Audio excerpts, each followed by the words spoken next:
पेश खिदमत है कहानी हमजाद का 18वां और दोस्तों, उम्मीद है आपको ये कहानी बहुत पसंद आई होगी। मैंने हमजाद का तस्वुर किया और उसका चेहरा मेरे सामने आ गया, मगर अब उसके चेहरे पर इस कदर कर्ब और अजियत के आसार नहीं थे जितने रात के वक्त थे। मुझे ये देखकर इत्मीनान सा हुआ। मैं जानता हूँ कि आप मुझे देख रहे हैं और मेरी तरफ से फिक्रमंद हैं। आपको ये सुनकर खुशी होगी कि मैं आज रात तक ठीक हो जाऊंगा। हमजाद के होठों को हरकत हुई। मेरी गैर मौजूदगी में आप पर जो गुजरी मैं उससे वाकिफ हूँ, मगर मैं सिर्फ आपके बारे में जान सकता था, आपकी कोई मदद नहीं कर सकता था। मेरी हालत उस वक्त कतई उस शख्स की सी है जो सब कुछ देख और सुन सकता हो मगर जिस्म को हरकत ना दे सके। मैंने आंखें खोल दी। मुझे जो कुछ मालूम करना था कर चुका था। फिर वो सारा दिन मैंने वहीं कब्रिस्तान में पड़े पड़े गुजार दिया। मैं हमजाद के आने से पहले कब्रिस्तान से जाना नहीं चाहता था, और मैं जाता भी तो कहाँ जाता। हमजाद के बगैर कदम कदम पर मेरे लिए दुश्वारियां और मुसीबतें खड़ी हो सकती थी। मुझे रह रह कर दलाल बस्सी पर गुस्सा आ रहा था। ना उससे टकराव होता, ना मुझे हिसार खींचने की जरूरत आती, और ना उस कातिल हिसार का शिकार रजिया को होना पड़ता। गोया मेरी नजर में एक तरह से रजिया का कातिल दलाल बस्सी ही था। मुझे उससे भरपूर इंतकाम लेने के लिए हमजाद का बेचैनी से इंतजार था। मैं हमजाद के आते ही उससे निमट लेना चाहता था। कब्रिस्तान में जब हर तरफ अंधेरा फैल गया तो वहाँ मेरा जी घबराने लगा। अब कुछ भूख सी महसूस होने लगी थी, क्योंकि सुबह से मुझे इतनी मोहलत ही नहीं मिली थी कि कुछ खा सकता। मैं बहुत एहतियात से कब्रों के दरमियान से गुजरता हुआ कब्रिस्तान से बाहर आ गया। मेरा इज़्तिराब लम्हा बलम्हा बढ़ता जा रहा था। नकाहत और भूख से मेरा बुरा हाल था कि मैंने अपने करीब हमजाद का साया महसूस किया। हाँ, अब कतई ठीक हूँ, हमजाद ने जवाब दिया। सबसे पहले मेरे लिए खुराक का इंतजाम करो, मुझे सख्त भूख महसूस हो रही है। ये कहकर मैं करीबी पेड़ के नीचे बैठ गया। चंद लम्हों बाद ही मेरे सामने बेहतरीन खाना चुना हुआ था। मैंने खूब सैर होकर खाना खाया और खाने से फरागत पाते ही हमजाद को मुखातिब किया। मालूम करो कि इस वक्त दलाल बस्सी कहाँ है। मैं पहले ही मालूम कर चुका हूँ, वो इस वक्त अपनी टाईगंज वाली हवेली में है, हमजाद ने जवाब दिया। फिर हम यहाँ से सीधे वहीं चलेंगे, और अब अगर तुम चाहो तो ये हिसार खत्म कर सकते हो। ये कातिल हिसार जिसने मुझसे मेरी रजिया को छीन लिया, मुझे इससे नफरत महसूस हो रही है। कुछ देर सब्र कीजिए, क्योंकि आपके खौफ से दलाल बस्सी खुद एक हिसार में कैद होकर बैठा है, और उसके हिसार में दाखिल होने के लिए जरूरी है कि आपके गिर्द ये हिसार कायम रहे। उसकी मौजूदगी में उसका हिसार बेकार हो जाएगा। हमजाद ने मुझे समझाया। मुश्किल से 1 मिनट गुजरा होगा, हमजाद मुझे टाईगंज ले आया। वो सीधा दलाल बस्सी की हवेली में उतरा था, जिसके कमरे में मुझे रोशनी नजर आ रही थी। मैं हमजाद के हमरा उस हवेली के आंगन में उतरा। वो उस तरफ है, हमजाद ने इशारा किया जिधर रोशनी आ रही थी। मैं हमजाद के साथ उसी तरफ बढ़ा। कमरे का दरवाजा अंदर से बंद था, लेकिन हमजाद के एक इशारे ने दरवाजे के 2 टुकड़े कर दिए। सामने ही मुझे दरवाजे की तरफ पुश्त किए दलाल बस्सी नजर आया, जैसे मैंने उसके मखसूस लिबास से पहचान लिया। उसके चारों तरफ स्याह बिल्लियां हल्का बनाए बैठी थी। दरवाजा टूटने की आवाज पर मैंने उसके जिस्म में जुम्बिश महसूस की, लेकिन उसने पलट कर नहीं देखा। दलाल बस्सी, इधर देखो, तुम्हारी मौत तुम तक पहुंच चुकी है। अभी मेरे फिक्रे की गूंज खत्म नहीं हुई थी कि वो अचानक पलटा, और उसके साथ ही कमरा तेज किस्म की बिल्लियों की गुर्राहटों से भर गया। उन तमाम बिल्लियों ने बैक वक्त मुझ पर हमला कर दिया, जो उसके गिर्द हल्का बनाए बैठी थी। लेकिन जैसे ही वो मेरे हिसार में दाखिल हुई, उनके गलों से अजीबोगरीब दहशतनाक चीखें निकली और उनके जिस्म कोयला बन गए। फिर अचानक ही दलाल बस्सी अपनी जगह से उठा और मुझसे कुछ फासले पर सजदा रेज हो गया। मैं अपनी शिकस्त तस्लीम करता हूँ, मैं तुम्हारी अजमत को सजदा करता हूँ, तुम जीत गए और दलाल बस्सी तुमसे हार गया। वो सजदे में पड़ा हुआ कह रहा था, मैं तुझे जिंदा नहीं छोड़ूंगा। तेरी वजह से रजिया मुझसे हमेशा के लिए बिछड़ गई। मैंने दांत पीसते हुए कहा, मैं तुमसे अपनी जिंदगी की भीख मांगता हूँ, मैं हमेशा तुम्हारा गुलाम और वफादार रहूंगा। दलाल बस्सी गिगया रहा था। आज तक मेरे किसी दुश्मन ने मेरे रूबरू इस तरह शिकस्त तस्लीम नहीं की थी। मैंने उस लम्हे अपने नफ्स को कुछ मखमूर सा महसूस किया। मुझे उस पर रहम तो नहीं आया, लेकिन मैंने अपने गरूर और तकब्बुर की खातिर उसकी जिंदगी बख्श दी। जा, हमने तुझे जिंदगी दी, मैंने गरूर से कहा। मैं तुझे आज से अपना गुरु मानता हूँ। गुरुदेव, मुझे अपने पाँव छूने की इजाजत दो। दलाल बस्सी की आवाज में बला की अकीदत थी। हमजाद, मेरे तरफ से हिसार हटा लो, मैं इस हकीर कीड़े की ये आरज़ू जरूर पूरी करूंगा। मैंने हमजाद को मुखातिब किया। हमजाद मेरे करीब आया और उसने अपने एक हाथ को गर्दिश दी। मुझे बिल्कुल ऐसा महसूस हुआ जैसे हमजाद ने उस चमकीले हिसार को किसी रस्सी की तरह लपेट लिया हो, और फिर चमक उसके हाथों से गायब हो गई। अब तुम अपनी तमन्ना पूरी कर सकते हो हकीर कीड़े। मैंने हकारत से दलाल बस्जी को मुखातिब किया। वो मेरे अल्फाज सुनते ही मेरे पांव पर आकर गिरा। उसने मेरे पांव छुए, मेरा पांव पर अपना सर रखा और एक बार फिर रहम की भीख मांगी और अपनी गलतियों की, गुस्ताखियों की माफी भी। हम तुझे माफ कर चुके हैं हरचंद कि तू इस काबिल नहीं था। उठ, अब हम जाना चाहते हैं। मैं बोला, नहीं, आप यहाँ से कहीं नहीं जा सकते। मैं जिंदगी भर आपकी खिदमत करूंगा। मैंने आपको अपना गुरु कहा है। दलाल बस्जी ने मेरे पांव पकड़ लिए। मैंने कुछ पसोपेश के बाद उसकी बात मान ली।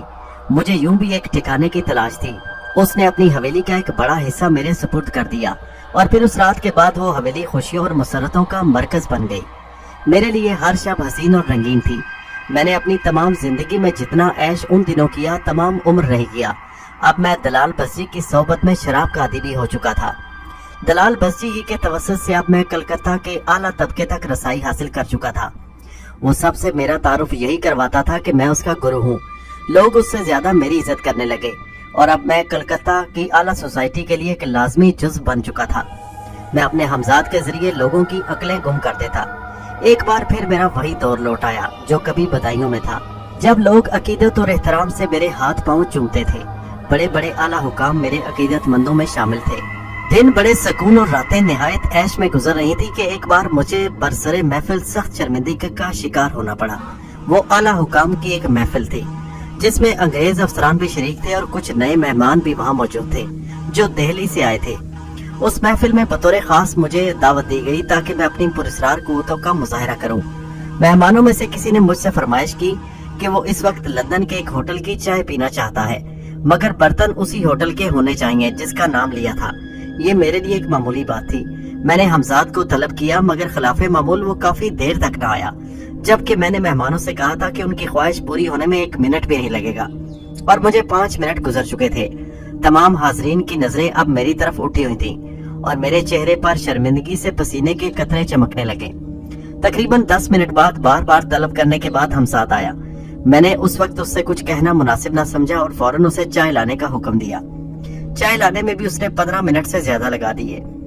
मैंने किसी न किसी तरह बात बनाकर अपनी शर्मिंदगी दूर कर दी और बमुश्किल अपनी इज्जत को बचाया। हवेली पहुंचते ही मैंने हमजाद को फिर तलब किया। मैं सख्त गुस्से में था, लेकिन इस मर्तबा भी वो काफी देर में आया। उसके आते ही मैं उस पर बरस पड़ा। आखिर ये तुम्हें क्या होता जा रहा है? मैं तुम्हारी ये कोताही एक लम्हे को बर्दाश्त नहीं कर सकता।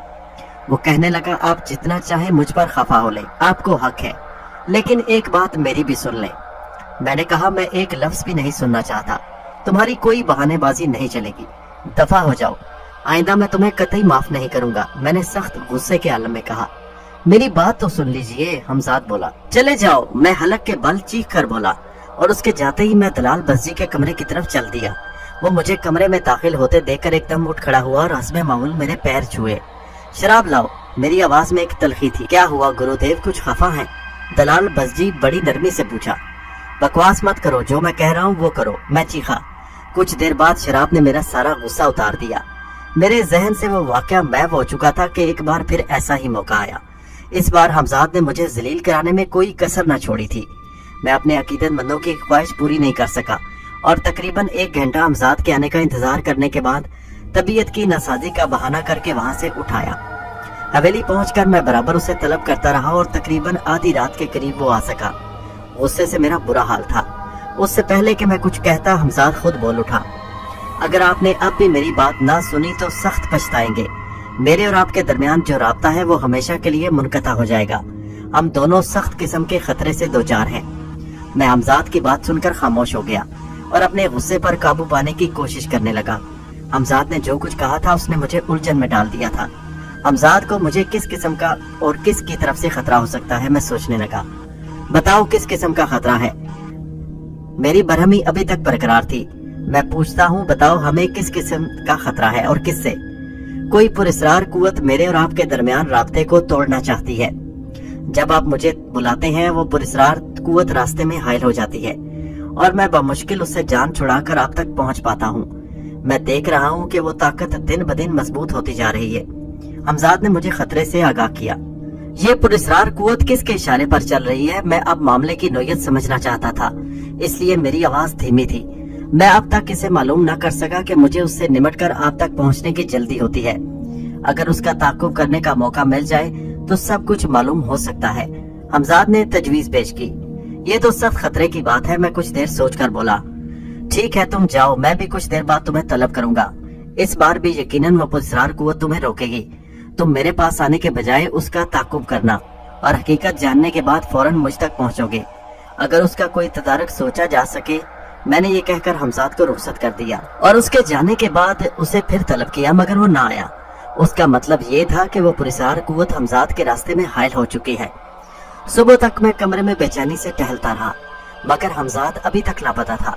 मुझे उस नए खतरे ने सख्त मुस्तरिब और बेचैन कर दिया था। मैं सोच रहा था कि कहीं मैं वाकई मेरे और हमजाद के दरमियान राब्ता टूट तो नहीं गया, कहीं मेरा नातीजा दुश्मन अपने मकसद में कामयाब तो नहीं हो गया। अगर खुदा न खास्ता ऐसा हो जाता तो ये मेरे लिए सख्त हौलनाक साबित होता। हमजाद से बिछड़कर मेरा अपना वजूद बेमैनी सा होकर रह जाता। हमजाद मेरी आदत बन चुका था। बगैर उसके जिंदगी गुजारने का मैं तस्वुर भी नहीं कर सकता था। उसके इतनी देर लगा देने ने मुझे तरह तरह के अंदेशों और वहमों का शिकार कर दिया। सुकून के कुछ दिन गुजरने के बाद एक बार फिर मेरी जिंदगी खतरात में घिर चुकी थी। वो जो मेरे और हमजाद के दरमियान राब्ते को तोड़ना चाहता था, यकीनन उस राब्ते के खत्म हो जाने के बाद मेरी जिंदगी के लिए खतरा बन सकता था। वो मुझे इस तरह तो ना छोड़ देगा। सुबह हो चुकी थी मगर मेरी बेचैनी खत्म न हुई। उस दिन खिलाफे मामूल सुबह ही सुबह दलाल बस्जी भी अपने कमरे से बाहर नहीं निकला था। हालांकि मेरे इल्म में था कि वो हर सुबह उठकर एक करीबी मंदिर में पूजा करने जाता था और उस सूरत में उसके कमरे का दरवाजा बाहर से बंद होता था। लेकिन मैं अपनी खिड़की से उसके कमरे का दरवाजा देख रहा होता जो अभी तक अंदर से बंद था। कुछ देर के लिए मेरी तवज्जो उस तरफ गई और मैं एक बार फिर अपने ख्यालों में उलझ कर रह गया। न जाने कितनी देर में उसी इज़्तिराब और बेचैनी में टहलता रहा कि मैंने अपनी पुश्त पर एक साया लहराते देखा। मैं तेजी से मुड़ा। हमजाद मेरे रूबरू था। मैंने पूछा, क्या तुमने मालूम कर लिया कि वो कौन है? मैंने बगैर किसी तमहीद के बेसाख्ता पूछा। जी हाँ, शायद वो नाम सुनकर आपको दुख हो, मगर हकीकत बहरहाल अपनी जगह है, हमजाद ने जवाब दिया। मुझे किसी तमहीद की जरूरत नहीं, जवाब बताओ, मुझे नाम बताओ उस आदमी का। आपका दुश्मन आपके बहुत करीब है, दलाल। दलाल बस्जी? मैं हैरत ज़दा होकर चीख पड़ा और हमजाद का जुमला अधूरा ही रह गया। फिर मैं तकरीबन दौड़ता हुआ दरवाजे की तरफ बढ़ा। मैं अभी उसे समझाता हूँ। सुनिए सुनिए, अरे ठहरिए। हमजाद मुझे रोकता रहा, कहता रहा, मगर मैं उस वक्त तक कमरे से निकलकर सहन में पहुंच चुका था और गुस्से के मारे मुझे अपने तन बदन का होश नहीं था। मैंने दलाल बस्जी के कमरे के दरवाजे पर पहुंचकर एक जोरदार ठोकर मारी और मेरे जिस्म का तवाज़ुन बिगड़ते बिगड़ते रह गया, क्योंकि खिलाफे मामूल दरवाजा अंदर से बंद नहीं था। मैंने तो ये सोचकर ठोकर मारी थी कि दरवाजा बंद होगा। हमजाद भी मेरे साथ साथ ही कमरे में दाखिल हुआ था। मैंने देखा कि कमरे के फर्श पर दलाल बस्जी आंखें बंद किए होठों में कुछ बिदबिदा रहा था। दरवाजे पर पड़ने वाली ठोकर भी शायद उसके इस्तगराक में खलल अंदाज न हो सकी थी। फिर उससे पहले कि मैं कुछ कहता वो एकदम उठ खड़ा हुआ। मैंने देखा उसकी आंखें लाल अंगारा हो रही थी और उसका जिस्म किसी सर्दी खाए हुए बच्चे की तरह कांप रहा था। मुझे यकीन था कि तुम जरूर आओगे और तुम आ गए। तुमने दलाल बस्जी को गलत समझा था। दलाल ने झुकना नहीं सीखा, झुकाना सीखा है। ये मेरा आखिरी हरबा था और मैं तय कर चुका था कि अगर इसमें नाकाम भी रहा तो उसने अपना जुमला अधूरा छोड़ दिया और अपने दोनों हाथ इस तरह बुलंद किए जैसे मुझ पर जस्त लगाना चाहता हो। लेकिन ऐसा नहीं हुआ, बल्कि मेरी आंखों ने एक और ही हैरत अंगेज मंजर देखा। जब दलाल बस्जी के जिस्म से शोले उठने लगे, फिर इससे पहले कि मैं कुछ समझ पाता वो तेजी से दौड़ता हुआ मेरे जिस्म से लिपट गया। मुझे ऐसा महसूस हुआ जैसे मेरे वजूद को किसी दहकते हुए तंदूर में डाल दिया गया हो। हमजाद, मैं चीख पड़ा। वो सिर्फ चंद ही लम्हे थे, मगर उनकी अजियत और कर्ब ने मुझे हिला कर रख दिया। हमजाद तेजी से बढ़ा और दूसरे ही लम्हे दलाल बस्जी का जहन्नमी जिस्म मुझसे जुदा हो चुका था। लेकिन मुझे अब तक अपना जिस्म ऐसे लग रहा था जैसे दहकती हुई सुराखों से दागा जा रहा हो। मैं अपनी बेसाख्ता चीखों पर काबू न रख सका। दलाल बस्जी का जिस्म कमरे के फर्श पर पड़ा धड़ाधड़ चल रहा था, मगर ताज्जुब की बात थी कि अभी तक मैंने उसकी कोई चीख न सुनी थी। हमजाद से मेरी हालत छुपी हुई नहीं थी। वो मुझे दिलासा दे रहा था, सिर्फ कुछ देर के लिए, बस कुछ देर और आप इस अजाब से निजात पा जाएंगे जब तक दलाल बस्जी का जिस्म ठंडा नहीं हो जाता। मुझे अफसोस है कि मैं आपको इस अजियत से नहीं निकाल सकता। ये कहकर हमजाद दलाल बस्जी के सुलगते हुए जिस्म के करीब पहुंचा और दलाल बस्जी के जिस्म पर उसका साया पड़ते ही दफतन उसका जिस्म भड़क उठा और उसी लम्हे मेरे मुंह से फिर चीख निकल गई। तकलीफ और अजियत अब मेरे लिए नाकाबिले बर्दाश्त होती जा रही थी। फिर ज्यों ज्यों दलाल बस्जी का जिस्म ठंडा होता गया, मेरी जिस्मानी अजियत भी कम होती चली गई। वो तकलीफ के खत्म हो जाने का एहसास था या कुछ और कि यकबारगी मेरा जिस्म लहराया और जहन पर तारीकियों का गुबार सा छाता चला गया। होश आने पर मेरा सबसे पहला एहसास ये था कि मैं सख्त मजरूह हूँ। मेरा जिस्म जगह जगह से बुरी तरह झुलसा हुआ था, खसूसन जिस्म का निचला हिस्सा बेइंतहा मुतासिर हुआ था। मेरे जिस्म पर जो कपड़े थे वो पहले ही जल चुके थे, लेकिन अब मुझे अपने जिस्म पर कपड़े दिखाई दे रहे थे। मैंने आंखें खोलकर इर्द गिर्द देखा, ये जगह मेरे लिए अजनबी थी। मेरे करीब ही हमसाद मौजूद था। मैंने उसकी तरफ सवालिया नजरों से देखा। दलाल बस्जी की गुमशुदगी के बाद आपका वहां रहना आपके लिए शकुक व शुबात को जन्म दे सकता था, इसलिए मैं आपको वहां से ले आया। हमजाद ने मेरी नजरों का मफहूम समझते हुए कहा, ये कौन सी जगह है? क्या अब हम कलकत्ता में नहीं हैं? मैंने सवाल किया। आप कलकत्ता ही में हैं। आप इस वक्त मलगच्छा के गैराबाद मकान में हैं, जिसके बारे में मशहूर है कि ये आसेब ज़दा है। हमजाद ने जवाब दिया। तो क्या वाकई हकीकत है? मेरी दिलचस्पी बढ़ गई। कतई नहीं, बल्कि दानिस्ता तौर पर कुछ लोगों ने इसे आसेब ज़दा मशहूर कर रखा है ताकि यहाँ कोई न रहे, और इस वाक़े को अब कई बरस बीत चुके हैं। इस मकान को आसेब ज़दा मशहूर करने से उनका क्या मकसद था? जैसा कि मैंने अर्ज किया कि वो नहीं चाहते कि कोई यहाँ रहे, और उसकी वजह ये थी कि वो इस मकान में कुछ गैर कानूनी सरगर्मियों में मुलविस रहते थे। तो क्या अब भी वो लोग यहाँ रहते हैं? मुझे तशवीश हुई। नहीं, कई साल से यहाँ कोई नहीं आया, क्योंकि वो लोग अब इस दुनिया में नहीं हैं। हमजाद की बात सुनकर मुझे इत्मीनान हुआ कि मैं इस जगह महफूज हूँ। फिर मुझे गुज़श्ता वाक़यात एक एक करके याद आते गए। दलाल बस्जी वाकई खतरनाक दुश्मन था। उसका ताल्लुक उन लोगों में से था जो पीछे से वार करने के आदी होते हैं। मुझसे शिकस्त खाकर उसने दूसरी राह इख्तियार की थी। बज़ाहिर वो मेरा फरमाबरदार बन गया, मगर अंदर ही अंदर वो मेरी तबाही का सामान कर रहा था। और अगर ऐन वक्त पर हमजाद मुझे उसकी रियाकारियों से आगाह न करता तो न जाने मुझे किन मुश्किलात का सामना करना पड़ता। फिर अचानक मुझे क्या ख्याल आया कि मैंने हमजाद से सवाल किया, दलाल बस्जी की जली हुई लाश क्या अभी तक उस कोठी में पड़ी है? नहीं, मैंने उसे ठिकाने लगा दिया है ताकि कोई नई उलझन खड़ी ना हो। अगर आप इस वक्त इतनी जल्दबाजी से काम ना लेते तो आपकी तकलीफ और अजियत से ना गुजरना पड़ता। हमजाद ने जवाब दिया। हाँ, मुझे याद है कि तुमने मुझे रोका था। मुझे अफसोस है कि मैं अपने जज्बात पर काबू न रख सका। मैंने कहा, खैर, अब आपका क्या इरादा है? कलकत्ता से अब मेरा दिल भर गया है, अब मुझे कहीं और ले चलो। कहाँ? कहीं भी, किसी नए शहर में, क्यों ना दिल्ली में चला जाए, जो आपका हुक्म। और फिर एक रात खामोशी के साथ कलकत्ता से दिल्ली जा पहुंचा। वो रात मैंने दरगाह निजामुद्दीन में बसर की, और सुबह होते ही मैं मकान की तलाश में जामिया मस्जिद के गिरदो नवाब में निकल गया। मैंने अपना नाम वहाँ विरासत अली जाहिर किया और अपना तल्लुक नवाबीने लखनऊ से जाहिर किया। रुपया जेब में हो तो हर मुश्किल आसान हो जाती है। बहुत जल्द मुझे जामिया मस्जिद के करीब एक बड़ा सा मकान मिल गया। मैंने अब अपना हुलिया किसी कदर तब्दील करके अपने चेहरे पर दाढ़ी मूंछों का इजाफा कर लिया, और अब मुझे बैक नजर पहचान लिए जाने का इम्कान नहीं रहा था। ये सब कुछ मैंने एहतियातन किया था। मैं कुछ दिन निहायत खामोशी के साथ बसर करना चाहता था। हर चंद के ऐसा करने में मुझे अपने पर बहुत जबर करना पड़ा, लेकिन पूरा एक महीना गुजर गया कि मैंने आहिस्ता आहिस्ता पर पुर्जे निकालने शुरू कर दिए, और फिर कुछ ही दिन में मेरी शोहरत फैलने लगी। लोग मुझे एक खुदा रसीदा बुजुर्ग की हैसियत से पहचानने लगे थे। मैंने अब लोगों को बाकायदा अपना मुरीद बनाना शुरू कर दिया। मेरा हल्का दिन ब दिन बढ़ता जा रहा था। हमजाद की पुरस्रार कुव्वतों से काम लेकर मैं लोगों पर अपना रौब बनाता जा रहा था, और वो समझने लगे थे कि मैं कोई पहुंचा हुआ बुजुर्ग हूँ। मैंने एक बार फिर अपनी तस्कीन का सामान कर लिया था। अकीदतमंदों और मुरीदों में मर्द भी थे और औरतें भी। उन्हीं में जमीला भी थी। उसकी उम्र 30 साल के करीब थी, मगर अभी तक वो बे औलाद थी, और उसे औलाद की बेइंतहा तमन्ना थी, इसीलिए वो मेरी मुरीद हुई थी। उसकी शादी हुए 15 साल हो चुके थे। उससे ज्यादा अरसा गुजर चुका था, मगर वो अब तक औलाद से महरूम थी। मैंने लाख चाहा कि जमीला के ख्याल को अपने जहन से झटक दूं, मगर मैं उसमें कामयाब ना हो सका। और एक रात मैंने जमीला को हमजाद के जरिए से उठवा लिया। जमीला बेदार हुई तो खुद को मेरे मकान में देखकर सख्त हैरान और परेशान हुई, क्योंकि वो अपने शौहर के पहलू में सोई थी। जमीला, तुझे औलाद की शदीद ख्वाहिश है ना? ये तू हमें बता चुकी है। इस बात पर हैरान ना हो कि तू यहाँ किस तरह पहुँच गई। ये हमारे लिए बहुत मामूली बात है। हम चाहे तो तेरी आरज़ू पूरी हो जाए। मैं ये कहकर उसकी तरफ बढ़ा।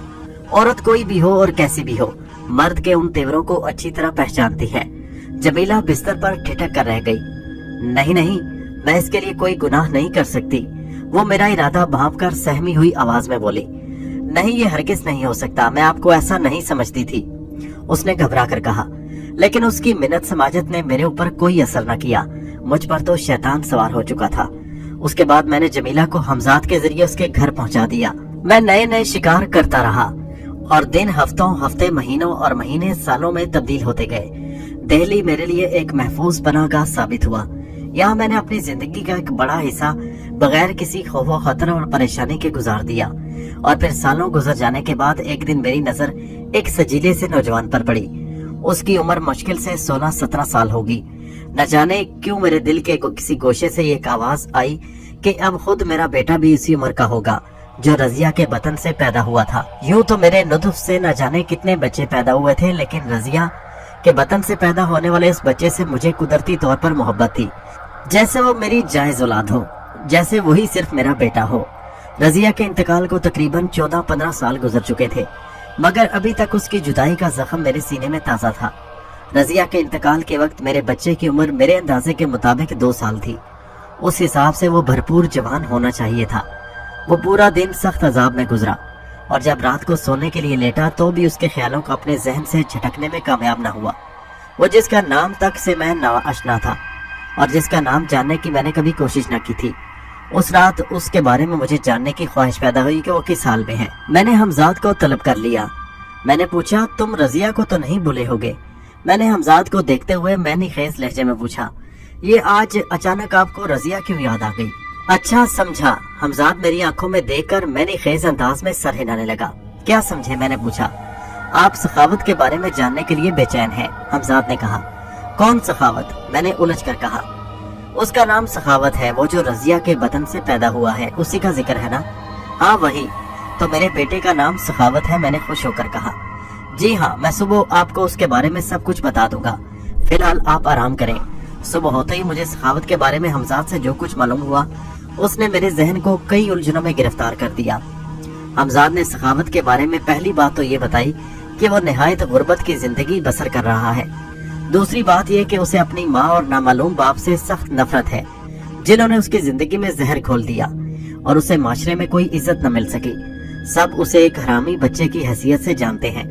वो होश संभालने के बाद अब इस कोशिश में था कि वो मनहूस शहर ही छोड़ दे और किसी ऐसे शहर में जाकर रहने लगे जहाँ कोई उसे हरामी बच्चा न समझे, जहाँ उसे कोई न पहचाने। लेकिन उसकी गुर्बत हमेशा अड़े आ जाती है कि वो कहीं और जाकर क्या करेगा। बदायूं में तो फिर भी उसके नाना नानी अब तक किसी न किसी तरह उसके अखराजात बर्दाश्त करते रहे हैं। उससे भी ज्यादा उसकी तरफ से जिस बात ने मुझे सबसे ज्यादा तशवीश में मुब्तला कर दिया था, वो कुछ और ही था। सखावत इस कम उम्री के बावजूद एक लड़की के इश्क में मुब्तला हो चुका था। आखिर था भी किसका बेटा? खून किसका था? उसका मिजाज यकीनन ऐसा ही होना चाहिए था। सखावत और उस लड़की के दरमियान गुर्बत की दीवार हायल थी, इसलिए उसके रिश्ते होने का कोई बज़ाहिर इम्कान नजर नहीं आ रहा था। लेकिन मामला यक तरफा नहीं था। वो लड़की भी उसके इश्क में गिरफ्तार हो चुकी थी और नौबत यहाँ तक पहुँच चुकी थी कि वो सखावत के हमरा अपने घर वालों से बगावत करके भागने तक आमादा हो चुकी थी। लेकिन मेरे इल्म में आने के बाद अब ऐसा होना सख्त तरीन गुनाह था, क्योंकि सखावत इस बात से कतई नाशना था कि वो खुद अपनी सौतेली बहन के बारे में गलत तस्वुरात रखता है। वरदाना सखावत की सौतेली बहन थी। इस बात से इस दुनिया में सिर्फ मैं ही आगाह था, क्योंकि हमजाद ने मुझे सब कुछ बता दिया था। हमजाद की इतलात के मुताबिक वरदाना मेरे ही नुतवे से थी। मैं खुद भी पहली बार ये जानकर हैरत ज़दा रह गया। मेरठ के नवाब साहब की नौउम्र व हसीन लड़की नरगिस मेरी बच्ची की माँ बन चुकी थी, और जब वो हामला थी तो मेरठ के नवाब साहब ने रुसवाई के खौफ से उसी दौरान बदायूं के एक गरीब शख्स अफजाल अहमद से उसका निकाह कर दिया था। और निकाह में उन्होंने अफजाल अहमद को बहुत ही जायदाद और रुपया भी दिया था, ताकि वो नरगिस की नाजायज औलाद का जायज बाप बन सके। अफजाल अहमद सब कुछ जानते बूझते राजी हो गया, और अब अफजाल अहमद का शुमार बदायूं के बड़े लोगों में होता था। ये सब कुछ मेरठ के नवाब साहब के फजल से था। वरदाना बज़ाहिर अफजाल अहमद की बेटी थी, मगर दरअसल वो मेरा खून था और सखावत भी मेरे ही नुतवे से पैदा हुआ था। ऐसी सूरत में उन दोनों का निकाह एक गुनाह अजीम था। मैं लाख गुनाहगार था, मगर मेरी रूह इस गुनाह पर आमादा न हुई कि मैं सब कुछ जानने के बावजूद खामोशी इख्तियार कर लूं। इससे पहले कि वरदाना और सखावत कोई गलत कदम उठा दें, मुझे कुछ न कुछ करना था। मैं उसी दिन दिल्ली से बदायूं के लिए रवाना हो गया। वक्त की गर्दोबाद ने गुज़श्ता 15-20 साल में मेरे चेहरे में खासी तब्दीली पैदा कर दी थी, और मुझे यकीन था कि मुझे कोई भी अब बदायूं में पहचान नहीं पाएगा, और हुआ भी यही। मैं अपने कई जानने वालों के करीब से गुजरा, मगर कोई मुझे देख कर न ठनका और न रुका। मैं मुतमईन होकर रजिया के घर की तरफ बढ़ा। शाम का वक्त था और चिराग रोशन होने लगे थे। हमजाद को एहतियातन मैंने अपने साथ ही रखा था। दफतन एक मोड़ मुड़ते हुए हमजाद ने मुझे मुखातिब किया। वो देखिए, वो उधर, वो घर से निकल रहा है, वही है सखावत। मैंने हमजाद की बताई हुई सिमत में देखा एक खूबरू नौजवान एक मकान की ड्योड़ी अबूर करके बाहर आ रहा था। मैं उस जगह रुक गया क्योंकि वो इसी सिमत आ रहा था। फिर वो जैसे ही मेरे करीब पहुंचा, मैंने उससे कहा, सुनो मियाँ, गालिबन तुम्हारा नाम सखावत है। वो मुझ अजनबी से अपना नाम सुनकर चौंका और हैरत से मुझे देखने लगा। उसके अंदाज में बड़ी मासूमियत और भोलापन था। मुझे अपना अहद जवानी याद आ गया। मेरा जी चाहा कि उसे बढ़कर अपने सीने से लगा लूं, मगर मैंने अपने जज्बात पर काबू रखा। फरमाइए, वो कहने लगा, मुझे तुमसे तन्हाई में कुछ बातें करनी है, क्या तुम मुझे वक्त दे सकोगे? चलिए, वो एक तरफ बढ़ता हुआ बोला। फिर मैं उसे लेकर बस्ती से कुछ दूर एक पुराने मकबरे पर पहुंच गया। वो मुझे कुछ उलझा उलझा सा दिखाई दे रहा था। मैंने मकबरे की सीढ़ियों पर बैठते हुए बड़े पुरसुकून लहजे में उसे मुखातिब किया। मैं जानता हूँ कि तुम मुझे अपनी जिंदगी से खुश नजर नहीं आते, क्योंकि तुम एक तो इस शहर से बेजार हो, जहाँ कोई तुम्हें इज्जत की निगाह से नहीं देखता। उसके कुछ असबाब हैं जिनसे मैं आगाह हूँ, लेकिन मैं दानिस्ता इन असबाब का जिक्र करके तुम्हारा दिल नहीं दुखाना चाहता। दूसरा, तुम गुर्बत का शिकार हो, और तीसरे, तुम्हारा दिल किसी के इश्क में गिरफ्तार है। क्यों? क्या मैंने कुछ गलत कहा? मैंने सखावत की आंखों में देखते हुए कहा। मैंने देखा उसकी आंखों में आंसू तैरने लगे। फिर वो गला साफ करके बोझल से लहजे में बोला, मैं नहीं जानता मोहतरम कि आप कौन हैं और मुझे किस तरह जानते हैं, मगर आपने जो कुछ कहा उसका एक एक लफ्ज सच्चा है। मुमकिन था कि मैं अपनी इस जिल्लत में जिंदगी को खत्म कर लेता, मगर किसी ने ऐसा होने नहीं दिया। उसने मुझे जीतने का हौसला दिया। वो मेरे बारे में सब कुछ जानकर भी मेरी है। इस दुनिया में सिर्फ वही है जिसने मुझसे नफरत नहीं की। मैंने कहा, तुम्हारी मुराद वरदाना से है। सखावत मेरा जुमला सुनकर उछल पड़ा। तो आप उसका नाम भी जानते हैं? ना सिर्फ नाम, बल्कि मैं उसके हसब नसब से भी वाकिफ हूँ। मगर खैर, जाने दो इन बातों को, मुझे तुमसे कुछ और बातें करनी है। तुम मेरी बातों का जवाब देते जाओ। अगर तुमने मेरे कहने पर अमल किया तो तुम्हारी जिंदगी बदल सकती है। सच? उसने खुश होकर निहायत भोलपन से कहा, हाँ कतई सच। लेकिन उसके लिए मुझे तुम्हें यकीन दिलाना होगा कि मैं तुमसे जो कुछ कहूंगा तुम उस पर अमल करोगे। मैंने कहा, मैं हत्तल इम्कान कोशिश करूंगा अपने मोहसिन और करम फरमा की कोई बात न टालूं। उसका लहजा मजबूत और पुरजोश था। फिर सोच लो, कहीं तुम्हें अपने कहे हुए अल्फाज पर शर्मिंदा न होना पड़े। ये जान लो कि तुम जिस कदर दौलत की ख्वाहिश करोगे तुम्हें फराहम कर दी जाएगी, बल्कि उसका कुछ अमली सबूत मैं तुम्हें इस वक्त भी दे सकता हूँ। ये कहकर मैंने हमजाद को इशारा किया। वो पहले ही तैयार था। चंद लम्हे बाद हमजाद ने उसके सामने रुपयों का ढेर लगा दिया। सखावत हैरत से आंखें फाड़े रुपए यूं देख रहा था कि अचानक इतने सारे रुपए कहाँ से आ गए, जबकि अभी कुछ देर पहले जमीन का वो हिस्सा खाली था जहाँ उस वक्त रुपयों का ढेर लगा था। ये कुछ भी नहीं है, इससे दुगने चौगने जितने तुम कहो। तुम शहजादों की सी जिंदगी गुजारोगे और लोग तुम्हारी जिंदगी पर रश करेंगे। और फिर न जाने किस तरह मेरे मुंह से वो जुमला निकल गया जिसके लिए मुझे बाद में पछताना पड़ा। मैंने कहा था, लोग तुम पर रश करेंगे क्योंकि तुम ऐसे ही बाप के बेटे हो। ये जुमला सुनते ही जैसे किसी ने उसके जख्मी रूह पर ज़रबे कारी लगा दी। वो एकदम उछलकर उठ खड़ा हुआ और मेरे बिल्कुल करीब आकर बोला, क्या तुम उस कमीना खसलत हस्ती से वाकिफ हो? बोलो, जवाब दो। उस पर जैसे जुनून सवार हो गया। तुम्हें बताना पड़ेगा, क्योंकि अभी तुम कह चुके हो कि मैं ऐसे ही बाप का बेटा हूँ। तुम बोलते क्यों नहीं? उसने मुझे झंझोड़ डाला। सखावत, मेरी आवाज भरा गई। सुकून से बैठो, जज्बात में ना हो।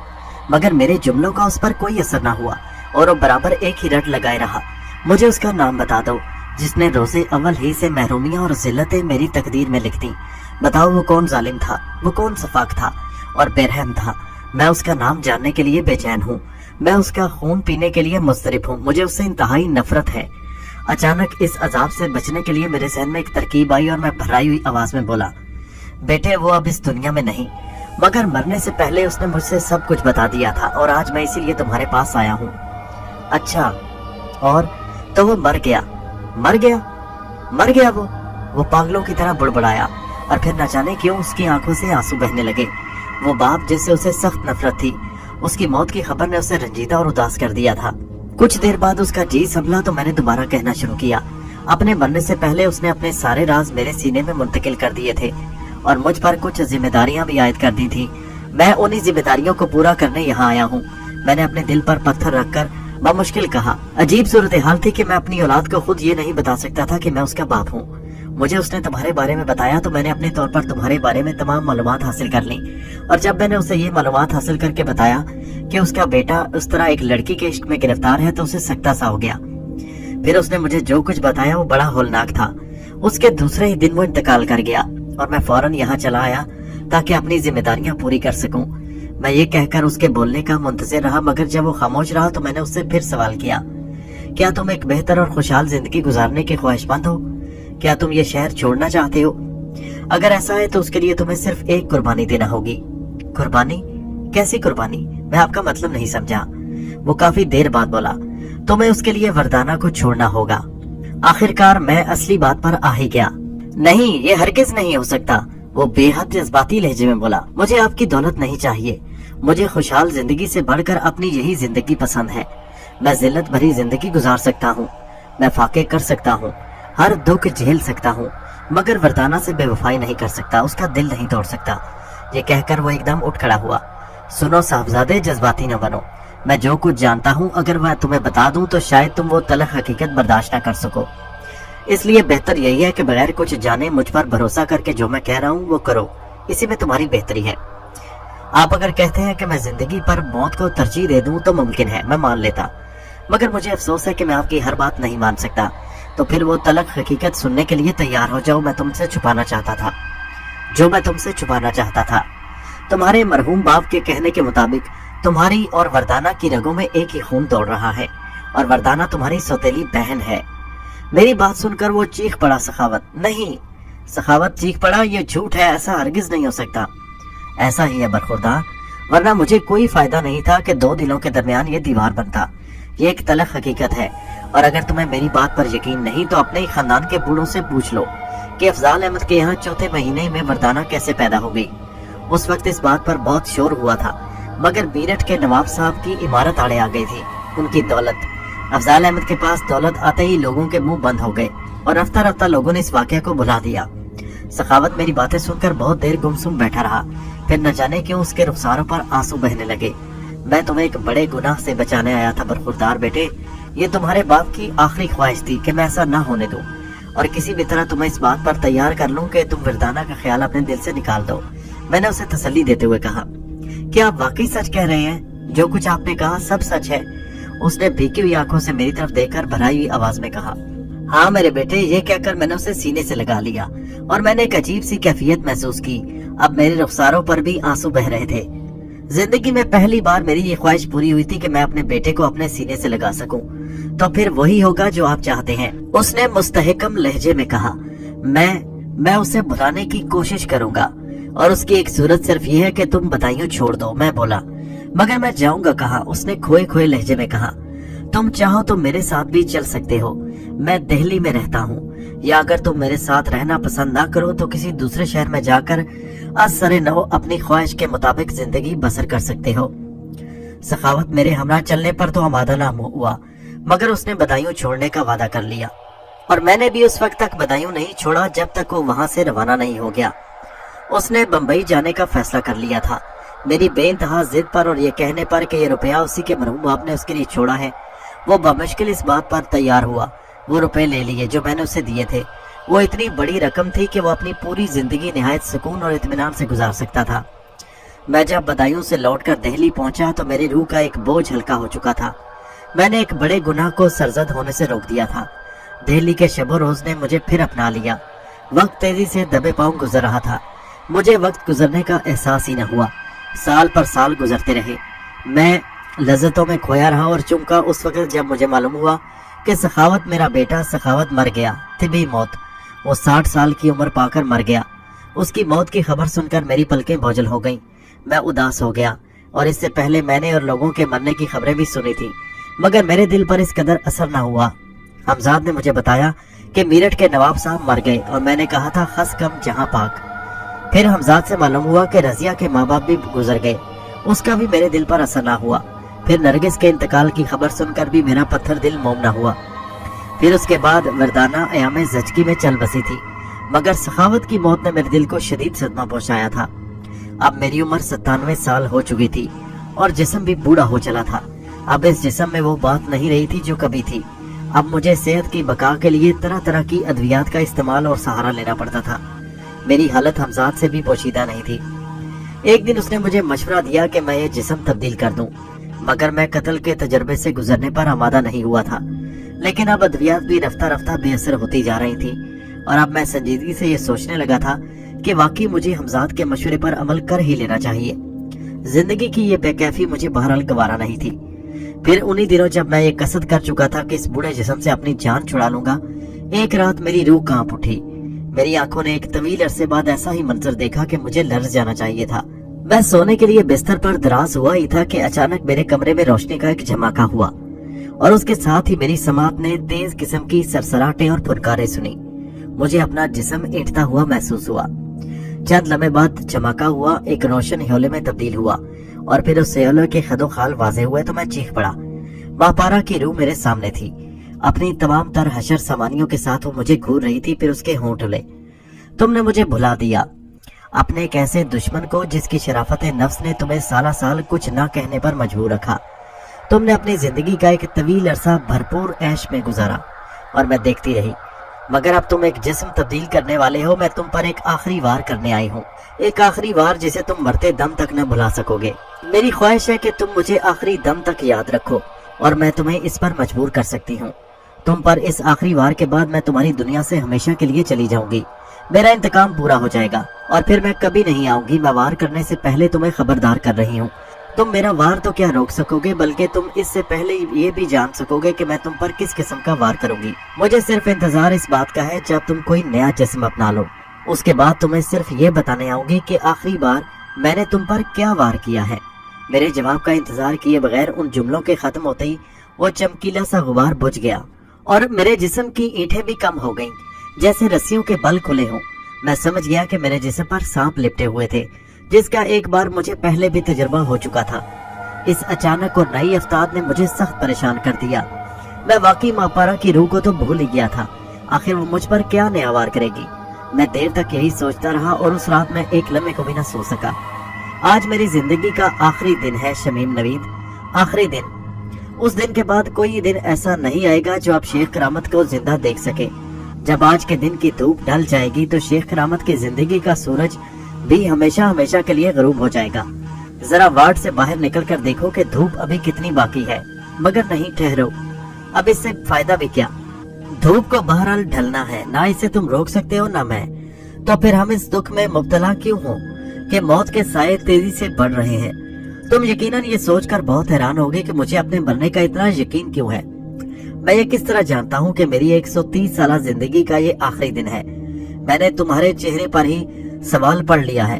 कुछ और बताने से पहले मैं तुम्हें इस सवाल का जवाब दे देना चाहता हूँ, तो सुनो। आज से ठीक 100 साल पहले जब मैंने हमजाद को काबू में किया था तो उसके और मेरे माबैन दीगर शराइत के अलावा एक और अहम शर्त भी तय हुई थी, और वो शर्त ये थी कि मुद्दत के बारे में हमजाद ने मुझसे दरियाफ्त किया था कि मैं उसे कितनी मुद्दत के लिए अपने काबू में कर रहा हूँ। उस वक्त इस अचानक और गैर मुतवक्किल सवाल की अहमियत का अंदाजा नहीं था। मैंने चंद लम्हे सोचा और मेरे मुंह से निकला 100 साल।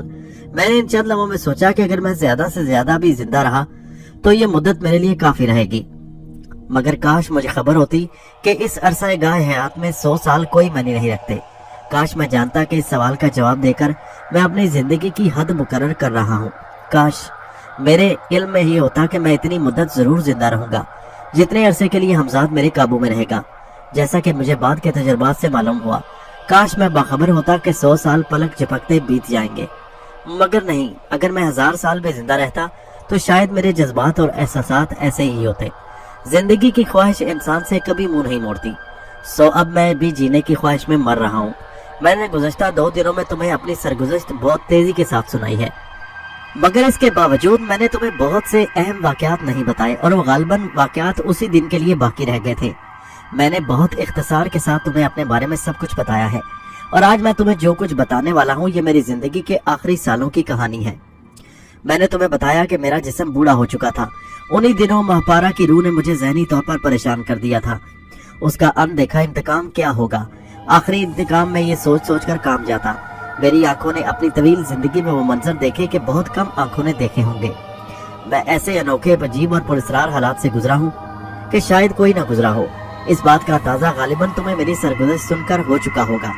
लफ्जों में जो कुछ बयान करना मुमकिन था मैंने वो बयान कर दिया, मगर मुझे अंदाजा है कि शायद लफ्ज मेरा साथ ना दे पाए हों और इनमें वो तजर्बात और वाकयात मुंतकिल ना हो सके हों जो मुझ पर गुजरे हैं।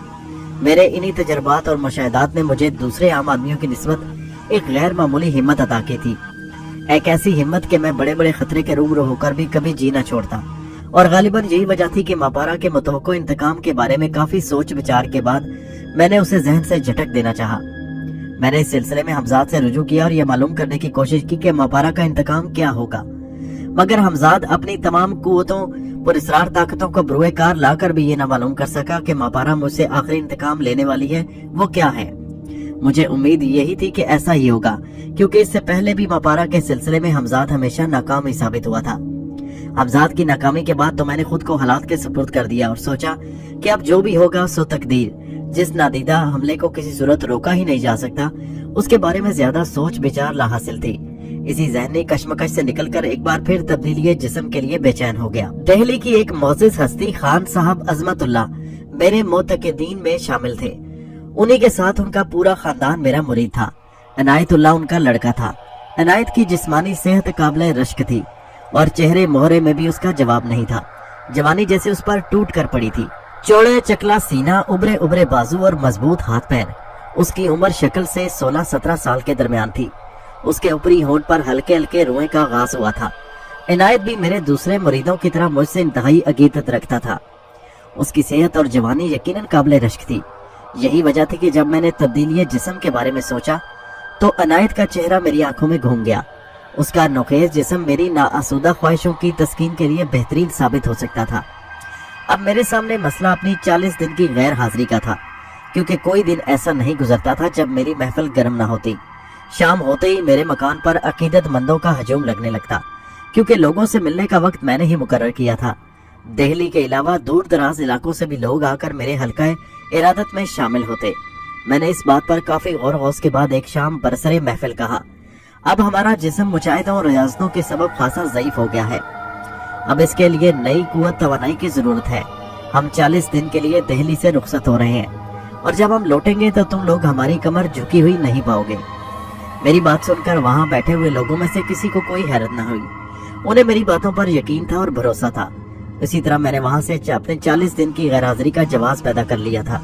हम इन दिनों चिल्ला कशी करेंगे और हमें इस दौरान किसी से मिलना जुलना पसंद नहीं है। हम जानते हैं कि अगर हमने यही चिल्ला कशी की तो भी हमारे अकीदतमंद और मुरीद हमसे मिलने और हमारा दीदार करने से बाज नहीं आएंगे। इसलिए हम 40 दिन के लिए बाहर जा रहे हैं। मैं दिल्ली से बाहर कहाँ ये हम नहीं बताना चाहते, क्योंकि हमें इल्म है कि अगर हमने ये बता दिया तो लोग वहां भी हमारा पीछा नहीं छोड़ेंगे। जाहिर है कि मेरे किसी भी अमल पर किसी को क्या एतराज हो सकता था। महफिल बर्खास्त होने और लोगों के जाने के बाद मैंने हमजाद को तलब किया, क्या तुमने जगह का इंतखाब कर लिया है? मैंने हमजाद से दरियाफ्त किया, जी हाँ, हमें दिल्ली से बाहर जाने की जरूरत पेश नहीं आएगी। कुतुब मीनार के इर्द गिर्द कुछ खंडरात हैं, वहाँ तमाम काम बखूबी हो सकता है और 40 दिन बगैर किसी खौफ खतर के वहाँ गुजारे जा सकते हैं। हमजाद ने जवाब दिया, लेकिन ये सब कुछ होगा किस तरह? अभी मैं पूरी तरह सब बातें समझ नहीं पाया हूँ। इससे पेशतर दोबारा जब इसकी नौबत आई तो हमारे काम रजिया आई थी। अब हम किसका सहारा लेंगे? मैंने अपने जहन में पैदा होने वाले सवालात का इजहार कर दिया। इससे पेशतर बार आपका सर जिस्म से जुदा था, इसलिए मेरी कुव्वतें भी वक्ती तौर पर मफलूज हो गई थी, मगर इस बार ऐसा नहीं है। इसलिए इस सिलसिले में मेरे और आपके अलावा किसी तीसरी हस्ती की मौजूदगी जरूरी नहीं। हमजाद ने कहा, मैं अब भी तुम्हारी पूरी बात समझ नहीं पाया। इस बार मैं खुद आपको कत्ल करूंगा। और इनायत को भी। हमजाद का जुमला सुनकर मैं कांप गया। वो मुझे और इनायत को कत्ल करके मेरा सर उसके जिस्म से जोड़ देना चाहता था। कत्ल होने का तस्वुर ही मेरी नजर में निहायत भयानक था। मुझे इससे पहले 2 बार इसका तजुर्बा हो चुका था और मैं उससे तकलीफ और अज़ियत से आशना था, जो इस संगीन और भयानक तजर्बे के एवज मुझे बर्दाश्त करनी पड़ी थी। उसी रात हमजाद मुझे लेकर कुतुब मीनार के करीब एक खंडर में पहुंच गया। हर तरफ तारीकी का राज था और हमजाद मुझसे रुखसत होकर इनायत को लेने गया हुआ था। आने वाले हौलनाक लम्हात का तस्वुर मेरे लिए सुहाने रूह था। मेरा दिल शिद्दत से धड़क रहा था, जैसे सीने से उछलकर बाहर आ जाएगा।